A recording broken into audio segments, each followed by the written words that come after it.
ভয় লাগতেছে।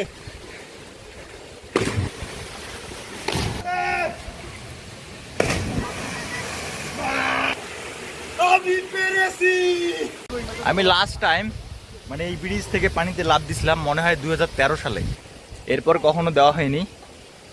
আজকে 2013 সালের পর আজকে প্রথম দিলাম। প্রথম তো ভয় লাগতেছিল, পরে দেখি আর ভয় লাগে না, এখন ভালো লাগতেছে, মানে ভয়টা কেটে গেছে।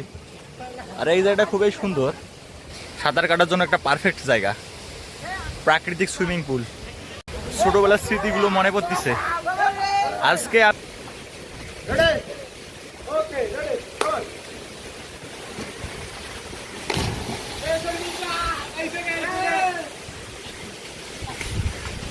আমি পেরেছি।